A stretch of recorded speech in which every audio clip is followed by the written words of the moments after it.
Yo guys, welcome back to my channel. Kembali lagi bersama aku Rudy dari Beijing, Tiongkok. Nah, hari ini kita bikin sesi Q&A. Banyak sekali pertanyaan-pertanyaan yang diajukan teman-teman ke aku. Aku hitung sudah ada 100 lebih pertanyaan. Jadi sesi Q&A hari ini sekaligus untuk merayakan 30.000 subscriber di channel aku. Terima kasih atas dukungan teman-teman selama ini. Tanpa kalian, channel aku tidak berarti apa-apa, nggak bisa sampai sekarang ini. Nah, jadi kira-kira ada 100 lebih pertanyaan. Aku sudah susun semua pertanyaannya. Kebanyakan mengenai diri aku dan hal-hal yang ada di Tiongkok, seperti kehidupan bermasyarakat, sosial budaya, pendidikan, hingga dunia kerja. Jadi aku akan menjawab pertanyaan kalian sebisa aku. Tapi mungkin ada beberapa pertanyaan yang nggak bisa aku jawab karena aku merasa kurang capable atau tidak memiliki kapabilitas untuk menjawab pertanyaan-pertanyaan tersebut. Jadi pertanyaan yang akan aku jawab itu juga berdasarkan pengalaman dan pengamatan pribadi aku. Jadi tidak bisa mewakili secara keseluruhan, tidak bisa mewakili orang lain, oke? Jadi kita mulai sesi Q&A hari ini. Indonesia asli mana? Jadi pertama-tama aku akan melakukan perkenalan singkat dulu. Nama aku Rudy, aku dari Medan, Sumatera Utara. Dulu aku menyelesaikan studi di Indonesia juga. Aku lulusan Universitas Sumatera Utara, jurusan Sastra Mandarin. Jadi ini salah satu alasan mengapa aku merantau ke Tiongkok.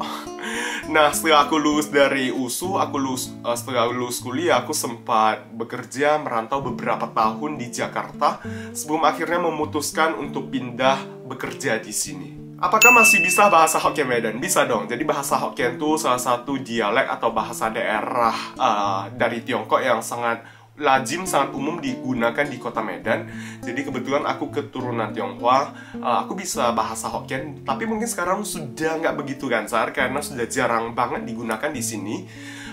Di sini biasanya aku menggunakan bahasa Mandarin dan komunikasi dengan orang Indonesia dengan bahasa Indonesia tentunya. Jadi bahasa Hokkien biasanya cuma dengan keluarga, tapi sudah sangat jarang digunakan. Aku masih bisa, tapi mungkin udah nggak selancar dulu. Kerja di bidang apa? Jadi selama 7 tahun di Tiongkok, aku sudah pernah menggeluti beberapa bidang. Salah satunya di bidang IT. Dulunya aku pernah bekerja di salah satu perusahaan raksasa IT Tiongkok selama kurang lebih 4 tahun sebagai product manager. Dan sekarang aku bekerja di bidang digital media. Pas ke Tiongkok sebelum atau sesudah pendidikan? Tadi sudah aku jawab. Jadi setelah pendidikan ya, setelah lulus kuliah, bekerja beberapa tahun di Indonesia, aku baru pindah bekerja di sini. Sudah berapa kali pulang ke Indonesia selama 7 tahun ini? Jadi selama 7 tahun merantau di Tiongkok, aku sudah 4 kali pulang ke Indonesia. Biasanya tiap tahun aku pasti pulang ke Indonesia minimal 1 kali. Tapi sejak tahun 2020, karena pandemi, aku nggak bisa balik ke Indonesia sampai sekarang karena prosedur yang sangat rumit dan tiket pesawat yang sangat mahal. Tapi mudah-mudahan tahun depan kalau misalnya kebijakan di sini sudah diperlonggar, tiketnya sudah nggak semahal sekarang ini. Mungkin tahun depan mudah-mudahan aku bisa pulang ke Indonesia untuk liburan dan mengunjungi keluarga aku. Yang paling susah dan gak biasa saat pertama kali datang ke Tiongkok, berapa lama untuk beradaptasi di Tiongkok? Nah, ini pasti banyak sekali ya. Pas awal-awal datang ke sini pasti banyak sekali yang bikin aku kaget, bikin aku nggak biasa dengan keadaan di sini. Mungkin aku bisa ambil beberapa contoh. Yang pertama itu toilet umum di sini sudah jadi rahasia umum ya. Jadi pas awal-awal datang ke sini itu aku cukup kaget dengan keadaan toilet umum di sini. Misalnya nggak ada air, nggak ada tisu. Kemudian di beberapa toilet umum nggak ada sekat, jadi nggak ada pembatas. Jadi terbuka gitu aja. Jadi cukup bikin aku shock. Tapi sekarang keadaan toilet di Beijing harus kita akui perlahan-lahan sudah menjadi lebih baik. Itu yang aku rasakan selama 7 tahun ini. Nah, yang kedua itu yaitu iklim atau cuaca di sini. Jadi seperti kita ketahui, sebagian wilayah Tiongkok itu berada di zona subtropis. Jadi Tiongkok punya 4 musim. Ada musim semi, musim panas, musim gugur, dan musim dingin. Jadi musim dingin di sini tuh selain dingin juga kering sekali. Kalian bisa lihat tangan aku kok pas musim dingin tuh jadi agak pecah-pecah gitu ya, merah gitu. Karena terlalu kering guys, termasuk badan juga. Jadi kebiasaan mandi 2 kali di Indonesia tetap aku bawa di sini, aku pertahankan sampai sekarang. Jadi gimana ya, sering mandi itu bisa membuat kulit kita jadi kering juga. Jadi setelah mandi biasanya aku harus rajin-rajin pakai pelembab atau body lotion agar kulit kita nggak menjadi kering. Jadi ada cerita menarik pas aku baru datang ke sini. Jadi dulu masih aku sering mandi ya. Sampai sekarang aku mandi tak 2 kali sehari meskipun di musim dingin pagi dan malam. Jadi pas awal-awal badan aku gatal-gatal gitu. Aku kirain aku mandinya itu nggak bersih jadi gatal-gatal. Tapi makin sering mandi badan aku makin gatal guys. Dan pada saat itu aku nggak punya kebiasaan pakai pelembab kulit. Nah setelah aku cek ternyata ini karena keseringan mandi. Keseringan mandi badan jadi kering, jadi mudah iritasi. Karena guys, lapisan kulit kita ini mempunyai sebuah lapisan pelindung minyak. Jadi keseringan mandi bisa menghabiskan lapisan tersebut sehingga kulit kita itu jadi mudah iritasi. Jadi kira-kira seperti itu. Mungkin ada banyak hal lagi yang bikin aku nggak biasa. Nah kalian bisa cek video aku dengan si Nining. Dulu aku udah pernah bikin video tentang culture shock saat pertama kali datang ke Tiongkok. Kalian boleh nonton di video tersebut, oke? Dan berapa lama bisa beradaptasi dengan keadaan ini? Mungkin aku cukup cepat ya secara keseluruhan beradaptasi dengan kehidupan di sini. Karena memang aku pas datang ke sini sudah bisa bahasa Mandarin, nggak ada kendala bahasa. Mungkin setiap orang beda-beda ya. Tapi kalau aku pribadi, aku mungkin 3 bulan sudah beradaptasi dengan kehidupan di sini. Rencana tinggal di Tiongkok selamanya atau balik ke Indonesia suatu saat nanti. Nah, ini untuk saat ini sementara ini.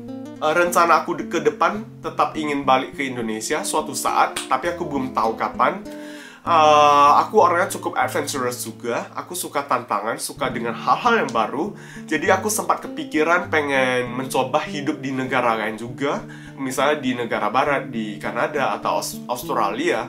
Tapi nanti kita lihat aja ke depannya seperti apa. Tapi untuk saat ini, aku nggak ada rencana untuk tinggal di Tiongkok selamanya. Status sudah menikah atau jomblo? Sekarang aku masih jomblo. Sejak tinggal Tiongkok apakah masih mandi 2 kali sehari? Masih ya, jadi tadi aku sudah jawab, aku masih mandi 2 kali sehari meskipun musim dingin pagi dan malam. Tapi ingat, khususnya di kota Beijing, di utara Tiongkok kan harus sering-sering pakai pelembab kulit setelah mandi. Sudah kemana saja selama di Tiongkok? Jadi selama 7 tahun ke Tiongkok, aku sudah kemana-mana sebenarnya. Aku sudah pernah mengunjungi lebih dari 30 kota, hampir 40 kota, dan belasan provinsi yang ada di Tiongkok. Nah, kota-kota besar seperti Guangzhou, Shanghai, tentunya aku sudah pernah ke sana. Kemudian utara Tiongkok, di timur Tiongkok, aku sudah pernah ke Harbin. Dan paling selatan mungkin sudah pernah ke provinsi Hainan. Kemudian ke Hong Kong dan Taiwan. Kira-kira seperti itu. Tapi sayangnya dulu aku belum bikin vlog, jadi nggak ada video-video tentang daerah-daerah tersebut. Semoga suatu saat kalau aku punya kesempatan, aku bawa kalian buat explore lebih lanjut segala sesuatu yang ada di Tiongkok. Apakah pernah merasakan kesepian di Tiongkok? Pasti dong. Dimanapun kita berada pasti pernah merasakan kesepian. Apalagi pas awal-awal datang ke sini nggak punya teman.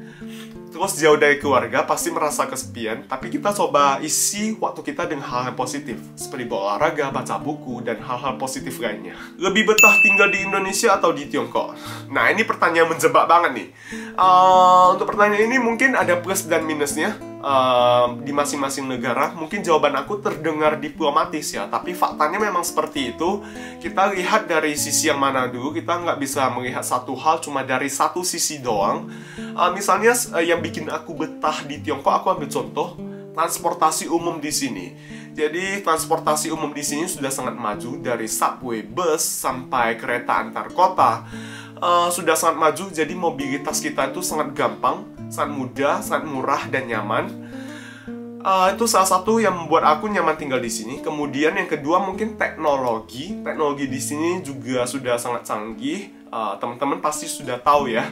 Di Indonesia sekarang udah mulai maju juga teknologi seperti mobile apps dan lain sebagainya yang memudahkan kehidupan sehari-hari kita. Tapi pas awal aku datang ke sini tahun 2015, di Tiongkok sudah cukup maju seperti layanan pesan antar makanan. Di sini sudah sangat maju pada saat itu.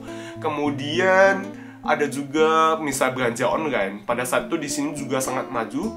Jadi mungkin di Tiongkok itu lebih duluan beberapa tahun dibandingkan dengan di Indonesia. Nah, yang ketiga itu mungkin dari sisi keamanan. Dari sisi keamanan di sini aku nggak bilang di Indonesia itu nggak aman, tapi memang sisi keamanan di Tiongkok, khususnya di kota Beijing dan di kota-kota besar lainnya itu cukup bagus. Aku ambil contoh misalnya, aku jalan sendirian tengah malam. Jalan sendirian tengah malam di pinggir jalan sambil main handphone, aku nggak pernah merasa takut. dengan keamanan diri aku. Itu salah satu contohnya. Nah, yang bikin aku betah tinggal di Indonesia pasti banyak sekali ya. Salah satunya memang karena tanah kelahiran. Gimana pun tanah kelahiran itu berbeda. Kemudian dengan keramahan orang-orang Indonesia. Orang Indonesia terkenal ramah ya di dunia luar. Kemudian dari ritme kehidupan. Mungkin ritme kehidupannya orang Indonesia itu nggak secepat di sini. Jadi segala sesuatunya itu nggak terlalu terburu-buru. Dan contoh lainnya mungkin makanan. Makanan dimanapun kita berada itu pasti kangen dengan masakan kampung halaman. Jadi kira-kira seperti itu guys ya. Pasti ada plus dan minusnya. Makanan Indonesia yang paling dirindukan selama merantau 7 tahun di Tiongkok. Wah, ini susah banget. Banyak sekali makanan yang aku rindukan. Mungkin ada beberapa. Salah satunya nasi Padang. Kemudian ada sate Padang. Dan beberapa makanan lainnya yang nggak bisa aku bikin sendiri karena bahan-bahannya susah ditemukan di sini, seperti rawon. Di sini nggak ada kluwek, jadi agak susah untuk masak rawon. Dan masih banyak lagi ya, seperti makanan khas Medan. Ada arsik, ada martabak manis, martabak telur, dan lain sebagainya. Aku kangen banget semuanya.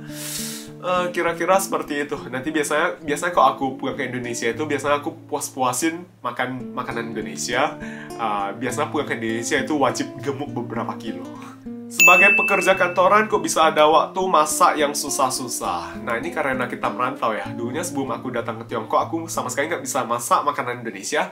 Tapi setelah sampai di sini aku kangen banget dengan makanan Indonesia. Mau nggak mau harus masak sendiri karena restoran Indonesia di sini itu jarang sekali, khususnya di kota Beijing.